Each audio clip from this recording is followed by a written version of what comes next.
कहानी की शुरुआत होती है उस दिन से जब आसमान में एक अजीब सी चीज नजर आने लगी। किसी को पता नहीं था कि ये इंसानियत के आखिरी दिनों की शुरुआत है। दुनिया के लोग इसे एक स्पेस इवेंट समझ रहे थे, लेकिन वैज्ञानिक जानते थे कि इसके पीछे एक ऐसा खतरा छुपा है जो पूरी दुनिया को मिटा कर रखने वाला था। इसी समय हम कहानी के मुख्य किरदार जॉन को देखते हैं, जो अपनी पत्नी एलिसन और बेटे नाथन के साथ एक आम सा दिन गुजार रहा होता है। उस दिन सभी घर में खुशी से बैठे थे, लेकिन उन्हें बिल्कुल भी अंदाजा नहीं होता कि कुछ ही पल बाद उनकी जिंदगी बदलने वाली है। अचानक टीवी पर एक इमरजेंसी न्यूज अलर्ट आना शुरू हो गया। न्यूज में बताया जाता है कि क्लार्क नाम का एक खतरनाक कॉमेट पृथ्वी के करीब से गुजरने वाला है। शुरू में लोग इसे एक स्पेस इवेंट समझने लगे, लेकिन वैज्ञानिक जानते थे कि इसके पीछे एक ऐसा खतरा छुपा है जो पूरी दुनिया को मिटाकर रखने वाला था, क्योंकि ये कोई आम कॉमेट नहीं था। इसका एक बड़ा टुकड़ा सीधा पृथ्वी से टकराने वाला था और इस टकराव के बाद होने वाली तबाही का अंदाजा लगाना नामुमकिन था। टीवी पर बार बार न्यूज सुनकर जॉन जैसे ही घर से बाहर निकला, सब परिंदे तेजी से एक ही दिशा में भागने लगे, मानो कोई बहुत ही बड़ी मुसीबत आने वाली हो। तभी अचानक एक खतरनाक हवा का तेज झोंका उसे उड़ाकर घर से दूर ले गया। वो झोंका इतना तेज था कि घर के शीशे तक टूट जाते हैं। अंदर मौजूद सभी लोग घबरा जाते हैं, क्योंकि अब उन्हें एहसास हो गया कि ये सिर्फ एक आम घटना नहीं बल्कि किसी बड़ी तबाही की शुरुआत है। इसी बीच जॉन के फोन पर एक मैसेज अलर्ट आया, जिसमें बताया गया कि उसके परिवार को एक स्पेशल शेल्टर के लिए चुना गया है, जहाँ कुछ चुनिंदा लोगों को सुरक्षा दी जाएगी। लेकिन जब ये बात घर में मौजूद पड़ोसियों को पता चली तो उन्हें ये फैसला बिल्कुल पसंद नहीं आया। उन्होंने गुस्से में यही कहा कि अगर दुनिया खतरे में है तो सिर्फ कुछ लोगों को नहीं बल्कि सबको बचने का मौका मिलना चाहिए। जॉन के लिए ये फैसला लेना बिल्कुल आसान नहीं था। वो चाहता तो अपने पड़ोसियों की मदद कर सकता था, लेकिन हालात ऐसे थे कि उसे अपने परिवार को बचाने के लिए वहाँ से निकलना ही पड़ा। जाते जाते उन्होंने रास्ते पर हर तरफ गाड़ियों का जाम लगा हुआ देखा। मतलब साफ था कि मुसीबत बहुत करीब आ चुकी है। जॉन जल्दी से किसी तरह करके अपनी पत्नी और बेटे के साथ एयरपोर्ट पहुँचता है, जहाँ चारों तरफ सिक्योरिटी फैली हुई थी। हर तरफ आर्मी के जवान तैनात थे, हर तरफ अफरा तफरी का माहौल था। मुसीबत से बचने के लिए हर कोई शेल्टर की तरफ जाना चाहता था, मगर अंदर सिर्फ उन्हीं लोगों को जाने दिया जा रहा था जिन्हें शेल्टर के लिए चुना गया था। जॉन किसी तरह अपने परिवार के साथ अंदर पहुंच गया, लेकिन मुश्किल अभी खत्म नहीं हुई। उन्होंने जैसे ही अपना बैग खोला तो उसके अंदर नाथन की इंसुलिन की दवा गायब थी, जो गाड़ी के अंदर ही रह गई थी। दरअसल नाथन एक डायबिटिक पेशेंट था और उसके लिए इंसुलिन बहुत जरूरी थी। उसने अपनी पत्नी से कहा कि वो नाथन के साथ प्लेन में चली जाए और वो खुद जल्दी से दवा लेकर वापस आ जाएगा, लेकिन जॉन की पत्नी उसके बिना प्लेन में बैठने से मना कर देती है। उसने एक आर्मी ऑफिसर को बताया कि उसका पति उसके बेटे की दवा लेने गया है और वो दोनों उसका इंतजार करना चाहते हैं, लेकिन यहीं उससे एक बड़ी गलती हो जाती है। आर्मी के नियमों के मुताबिक किसी भी पेशेंट को शेल्टर के अंदर ले जाने की इजाजत नहीं थी। इसी वजह से आर्मी वाले जॉन की पत्नी और नाथन को अपने साथ वहां से कंट्रोल रूम में ले आए, जहां कंट्रोल रूम की इंचार्ज एक औरत मौजूद थी। उसने उन्हें प्लेन के अंदर बैठने से साफ मना कर दिया और कहा कि अब आप शेल्टर की तरफ नहीं जा सकते। कुछ देर बाद जॉन दवा लेकर वापस एयरपोर्ट पहुंच गया, मगर अब न उसे अपनी पत्नी दिखाई दी और न ही नाथन। घबराकर वो प्लेन के अंदर घुस गया और हर तरफ अंधों की तरह उन्हें ढूंढने लगा, मगर बदकिस्मती से वो दोनों उसे कहीं भी नहीं मिले। इसी बीच एक आर्मी ऑफिसर की नजर जॉन के हाथ में मौजूद इंसुलिन पर पड़ी। उस ऑफिसर ने उस दवा के बारे में पूछा तो आगे से जॉन ने बताया कि ये उसके बेटे के लिए है। उसे इन लोगों ने नहीं आने दिया,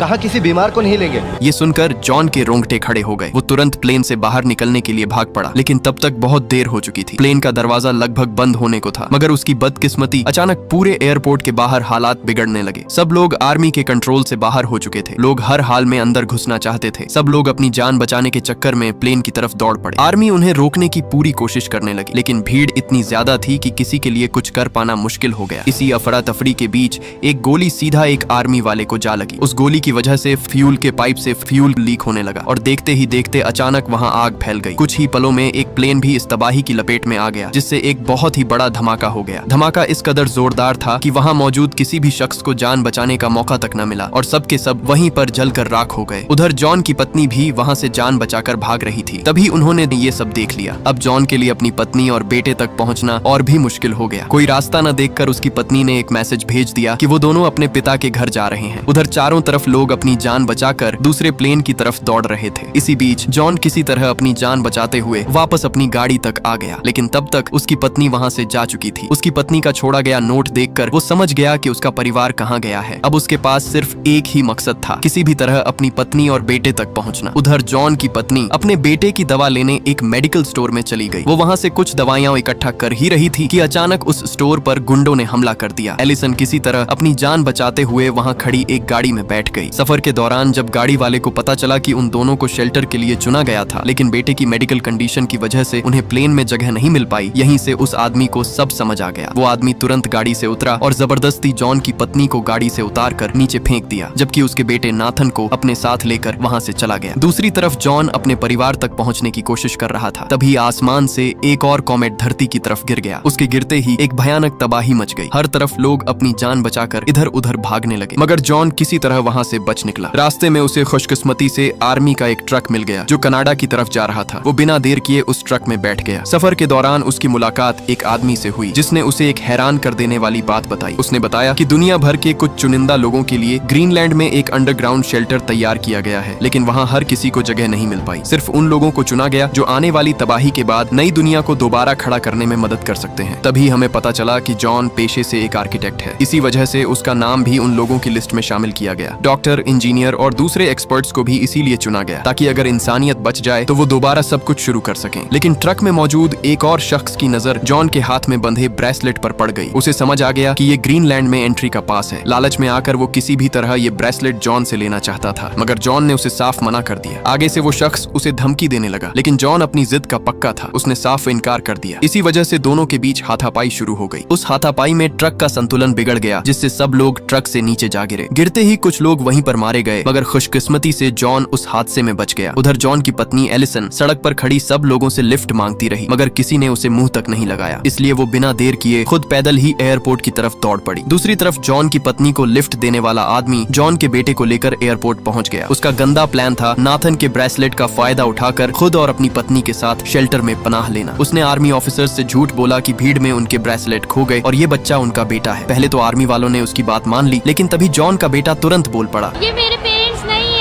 इतना सुनते ही आर्मी वालों को उन पर शक हो गया और उन्होंने तुरंत नाथन को अपने पास रख लिया। इसी बीच जॉन की पत्नी एलिसन भी आखिरकार उस एयरपोर्ट तक पहुंच जाती है। अपने बेटे को ढूंढते ढूंढते वो उस जगह पर पहुंची जहां उसके बेटे को रेस्क्यू कैंप में रखा गया था। अपने बेटे को ठीक देखकर वो सुकून का सांस लेती है। एक डॉक्टर ने उसे बताया कि अगर वो यहाँ से शेल्टर की तरफ नहीं जाना चाहती तो थोड़ी देर में एक मिलिट्री ट्रक यहाँ से कनाडा की तरफ जाने वाला है, तुम दोनों उसमें जा सकते हो। उधर जॉन भी काफी मुश्किलों के बाद कनाडा पहुंच जाता है। वो सीधा अपने ससुर के घर आ गया, लेकिन वहाँ उसकी पत्नी और बेटा मौजूद नहीं थे। इसी बेचैनी के बीच अचानक उसके फोन की घंटी बज उठी। फोन पर उसकी पत्नी ने बताया कि वो मेन रोड पर उतर चुके हैं। ये सुनते ही जॉन तुरंत उन्हें लेने निकल पड़ा। इतने दिनों बाद जब तीनों एक दूसरे से मिले तो उनके लिए वो लम्हा किसी चमत्कार से कम नहीं था, लेकिन उनके पास खुशी मनाने का समय बिल्कुल नहीं था। जॉन ने उन्हें बताया कि सबसे बड़ा कॉमेट अभी धरती से टकराया ही नहीं है, असली तबाही अभी बाकी है। इसीलिए उन्हें ग्रीनलैंड के उस अंडरग्राउंड शेल्टर तक हर हाल में पहुंचना होगा, क्योंकि बचने का बस वही एक आखिरी मौका है। एलिसन ने अपने पिता को साथ चलने के लिए कहा, मगर उन्होंने साफ मना कर दिया, क्योंकि अब उनका मरना यहीं पर तय था। इसलिए न चाहते हुए भी जॉन और उसका परिवार उस शेल्टर की तरफ निकल पड़ा। लेकिन अब दुनिया पहले जैसी नहीं रही। जैसे जैसे वो आगे बढ़ते गए, रास्ते भर आसमान से कॉमेट के छोटे छोटे टुकड़े गिरते जा रहे थे। चारों तरफ तबाही फैलती गई। जहाँ भी कॉमेट गिरते लोग वहीं पर मरते गए। रास्ते भर आसमान से गिरते कॉमेट के टुकड़े तबाही मचाते रहे। जॉन को हर हाल में आखिरी फ्लाइट पकड़नी थी। जब वो एयरपोर्ट पहुंचा तो विमान उड़ान के लिए तैयार था। कोई और रास्ता न देखकर उसने अपनी गाड़ी रनवे पर प्लेन के सामने रोक दी। जैसे ही गाड़ी प्लेन के सामने रुकी, खुशकिस्मती से प्लेन रुक गया। पायलट गुस्से में बाहर आया। जॉन ने उसे बताया कि उसका परिवार भी ग्रीनलैंड शेल्टर के लिए चुना गया है, मगर पायलट ने उसे मना कर दिया क्योंकि प्लेन में जगह लगभग खत्म हो चुकी थी। लेकिन जॉन किसी भी सूरत प्लेन में चढ़ना चाहता था। उसने उन्हें धमकी दी कि अगर वो उन्हें साथ न लेकर गए तो वो गाड़ी कभी रनवे से नहीं हटाएगा। पायलट को मजबूरी में जॉन और उसके परिवार को प्लेन के अंदर बैठाना पड़ा। सब आगे बढ़ ही रहे थे कि तभी वही सबसे बड़ा कॉमेट धरती से टकरा गया। धमाके के झटके इतने खतरनाक थे कि प्लेन भी बुरी तरह हिल उठा। प्लेन पायलट से पूरी तरह बेकाबू हो गया और अचानक एक पहाड़ी से टकराकर वहीं पर तबाह हो गया। कुछ लोग घायल जरूर हुए, लेकिन खुशकिस्मती से सब लोग जिंदा बच गए। प्लेन से निकलते ही उन्हें दूर आर्मी के बंकर दिखाई दी। आर्मी ने जैसे ही उन्हें देखा, वो उन्हें ग्रीनलैंड के अंडरग्राउंड बंकरों के पास ले आए। तभी उसी बड़े कॉमेट के टुकड़े धरती पर गिरने लगे। उन्हें देखते ही जॉन के रोंगटे खड़े हो गए। सब लोग जल्दी से बंकरों में घुसने लगे। इमरजेंसी अलार्म तेजी से पूरे बंकर में गूंज उठा। मतलब साफ था कि कॉमेट धरती के बहुत करीब आ चुका है। बंकरों के दरवाजे बंद होते ही अंदर मौजूद लोगों का बाहर की दुनिया से संपर्क पूरी तरह टूट गया। जमीन के ऊपर क्या तबाही चल रही थी किसी को कुछ नहीं पता। और फिर कहानी पूरे 1 साल आगे चली जाती है। कुछ समय बाद धरती फिर से धीरे धीरे बेहतर होने लगी। जब बंकर का दरवाजा खोला गया तो बाहर सिर्फ तबाही के खौफनाक दृश्य थे। बड़े बड़े शहर खंडहर में बदल चुके थे। सालों तक लोग उस बंकर में कैद रहे, मगर वो ज्यादा देर तक वहाँ नहीं रह सकते थे, क्योंकि अब उनके पास धीरे धीरे बचा कुचा खाना पानी खत्म होने लगा। वहीं अब जॉन का बेटा नाथन भी काफी बड़ा हो चुका था। एक दिन जॉन सूट पहनकर सामान ढूंढते हुए एक सुनसान जहाज के करीब पहुंच गया। वहाँ उसे चारों तरफ मरे हुए लोगों के ढेर दिखाई दिए। इससे पहले कि वो वहाँ कुछ और ढूंढ पाता, तभी रेडियो पर उसे एक बहुत ही खतरनाक तूफान की चेतावनी दी जाने लगी। वो तूफान उसकी तरफ तेजी से बढ़ रहा था। जॉन किसी तरह अपनी जान बचाते हुए तुरंत बंकर की तरफ दौड़ पड़ा। तूफान भी उसके बहुत करीब आ चुका था, मगर खुशकिस्मती से भागते भागते वो समय पर बंकर के अंदर पहुंच गया। कुछ समय बाद बंकर में दुनिया को एक बार फिर से खड़ा करने के लिए मीटिंग चल रही थी। तभी अचानक एक जोरदार भूकंप आ टपका। भूकंप इतना खतरनाक था कि पूरा बंकर जोरदार झटकों से हिल उठा। लोग अपनी जान बचाने के लिए इधर उधर भागने लगे, लेकिन किसी को भी भागने का मौका तक नहीं मिला। कुछ लोग वहीं पर मौत के घाट उतर गए। इस हड़बड़ी में जॉन अपनी पत्नी और बेटे को बचाते हुए वहां से बाहर भागने लगा। उसने जल्दी से बंकर का दरवाजा खोला और मौके पर ही वहां से निकल गया। जैसे ही सब लोग बाहर आए, वो बंकर अंदर से पूरी तरह तबाह हो गया। बाहर निकलते ही हर तरफ अफरा तफरी मच गई। कुछ लोगों के पास ऑक्सीजन मास्क थे, जबकि कई लोग बिना मास्क के ही अपनी जान बचाने के लिए समुद्र की तरफ भाग पड़े। सब लोग समुद्र में खड़ी कश्तियों की तरफ दौड़ने लगे, क्योंकि अब वही उनके पास बचने का आखिरी मौका था। जॉन भी अपने परिवार को लेकर सीधा समुद्र में कूद पड़ा। जॉन जैसे ही समुद्र में कूदा, कुछ लोगों ने उसका मास्क छीन लिया, मगर किसी तरह वो अपने परिवार के साथ एक कश्ती के अंदर घुस गया। मौके पर उन्होंने दरवाजा तुरंत बंद कर दिया। खुशकिस्मती से उनकी कश्ती समुद्र में उतर गई। जैसे ही वो आगे बढ़ने लगे, अचानक एक बेहद खतरनाक तूफान की ऊंची लहरों ने किनारे पर मौजूद लोगों को अपनी लपेट में ले लिया। उनकी कश्ती बड़ी मुश्किल से इस तबाही से बच निकल पाई। 2 दिन तक समुद्र में भटकने के बाद अब उनकी कश्ती का इंजन भी धीरे धीरे जवाब देने लगा था। लेकिन राहत की बात ये थी कि वो अब भी आगे बढ़ने के काबिल थी, क्योंकि इन कश्तियों को बनाया ही इस तरह गया था कि समुद्र की खतरनाक लहरें भी इनका कुछ नहीं बिगाड़ सके। रात को जॉन का बेटा नाथन आसमान में अब भी कई कॉमेट्स देख रहा था, जो धरती की तरफ बढ़ रहे थे। इससे साफ था कि धरती का खतरा अभी पूरी तरह खत्म नहीं हुआ। आखिरकार कई दिनों के सफर के बाद वो समुद्र के किनारे पहुंच गए। किनारे पर पहुंचकर पहले तो सबको लगा कि पूरा लंदन बच गया होगा, लेकिन ध्यान से देखने पर सबके रोंगटे खड़े हो गए, क्योंकि पूरा का पूरा वो शहर पानी में डूब चुका था। अब वो समुद्र में नहीं, बल्कि पूरे लंदन के ऊपर तैर रहे थे। खाने की तलाश में थोड़ा आगे बढ़ने पर उन्हें और भी बहुत सारे लोग मिल गए। इससे सबको अंदाजा हो गया कि आसपास और भी कई बंकर जरूर मौजूद हैं। कुछ ही देर बाद वो उस बंकर के करीब पहुंच जाते हैं। जॉन की पत्नी ने तुरंत अपना ग्रीनलैंड पास दिखाकर अंदर जाने की कोशिश की, लेकिन जॉन और उसके बेटे का पास गुम हो चुका था। इस वजह से उन्हें अंदर जाने से रोक दिया गया। सब लोग चिल्लाने लगे, मगर वहाँ मौजूद किसी के पास भी अपना पास नहीं था, इसीलिए किसी को भी अंदर नहीं जाने दिया गया। इसी भीड़ में जॉन का दोस्त, जो डॉक्टर था, उसने भी अंदर जाने की कोशिश की, लेकिन सबूत न होने की वजह से एक आर्मी वाले ने उसे वहीं पर गोली मार दी और वो बेचारा वहीं ढेर हो गया। इससे पहले कि सब बंकर के अंदर जा पाते, अचानक वहाँ एक और बेहद खतरनाक तूफान आ गया। अपने सामने कोई और मौका न देखकर जॉन तुरंत वहाँ से भाग निकला। खुशकिस्मती से एक आदमी ने उन्हें लिफ्ट दे दी, लेकिन मुश्किलें यहीं खत्म नहीं हुई। अचानक रास्ते में आसमान से कई कॉमेट्स का झुंड उनकी तरफ बढ़ने लगा। सब लोगों ने वहाँ पेड़ों को कसकर पकड़ लिया, मगर वो आदमी अपनी गाड़ी को बचाने के लिए उसकी तरफ दौड़ पड़ा। जैसे ही वो गाड़ी के पास पहुंचा, एक कॉमेट उसके साथ टकरा गया। उसकी गाड़ी के साथ साथ वो भी वहीं पर जलकर राख बन गया। इसके बाद जॉन अपने परिवार को साथ लेकर लंदन में अपनी आंटी के घर पहुंच गया। उनके साथ एक औरत भी थी जो डॉक्टर थी। हैरानी की बात ये थी कि जॉन की आंटी अभी भी जिंदा थी। दरअसल उनके घर के नीचे एक बंकर बना हुआ था। बंकर की वजह से वो अब तक बची हुई थी। वहाँ और भी कई लोग मौजूद थे। इतने दिनों बाद एक सुरक्षित जगह मिलने पर सबने सुकून की सांस ली। जॉन ने अपनी पत्नी को वो सच बताया जिसने उसे अंदर से पूरी तरह तोड़ दिया। उसने कहा कि उसके शरीर के अंदर रेडिएशन फैल चुका है और अब उसका बचना लगभग नामुमकिन है। इसलिए वो चाहता है कि मरने से पहले अपने परिवार को उस जगह तक पहुंचा दे जहां पहला कॉमेट गिरा था। उसका मानना था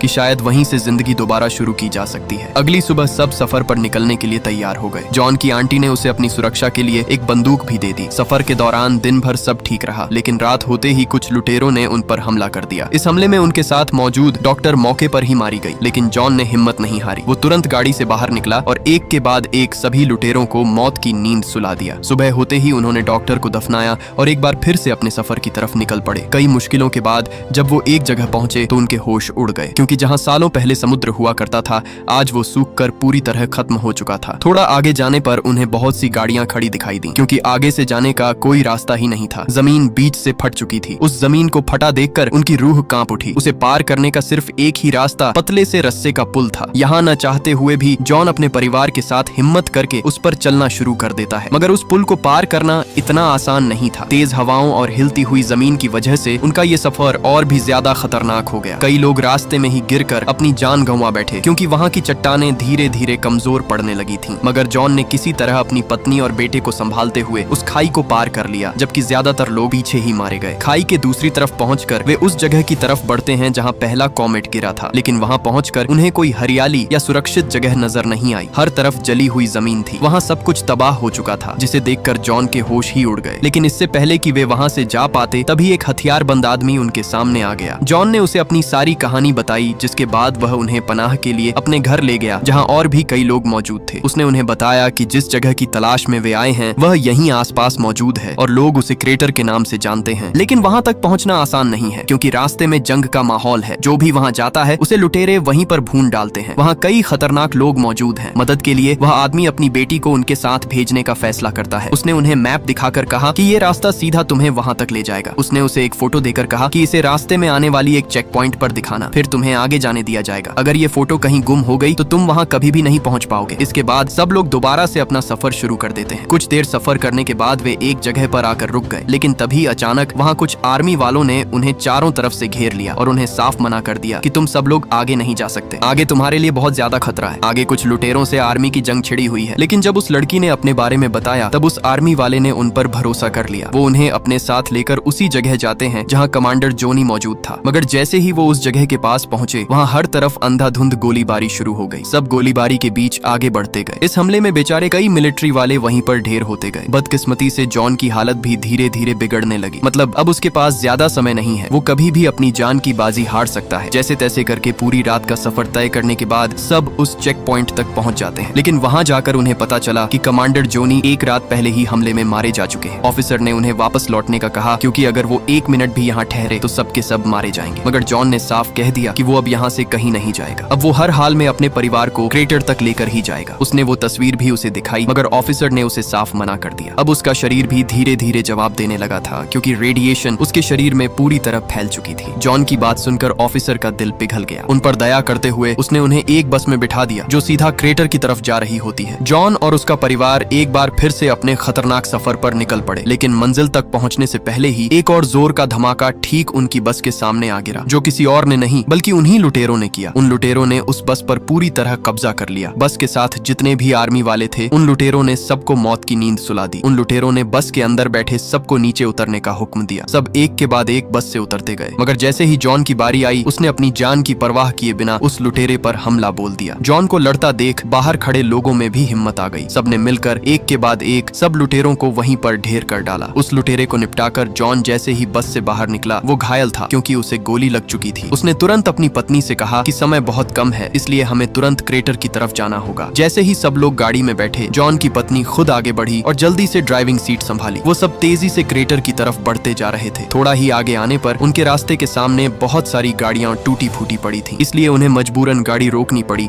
और पैदल ही पहाड़ी की तरफ निकल पड़े। पहाड़ी के ऊपर चढ़ते ही उनके सामने एक खूबसूरत वादी होती है। उनके सामने चारों तरफ हरियाली, साफ पानी और ताजा हवा थी। इतनी तबाही के बाद भी जिंदगी यहाँ अभी तक बाकी थी। ये दृश्य देखकर जॉन के चेहरे पर सुकून आ गया। उसे तसल्ली हो गई कि उसने अपने परिवार को आखिरकार एक महफूज जगह पहुंचा ही दिया। लेकिन गोली लगने की वजह से अब वो अपनी जिंदगी की आखिरी सांस ले रहा था। तभी अचानक वो वहीं पर नीचे गिर पड़ा। जॉन खुद तो इस नई दुनिया का हिस्सा न बन सका, लेकिन अपनी जान देकर उसने अपने परिवार को एक नई जिंदगी जरूर दे दी। और ये मूवी यहीं पर एंड हो जाती है। अगर ये वीडियो आपको अच्छी लगी तो इस वीडियो को लाइक और हमारे चैनल को सब्सक्राइब कीजिएगा।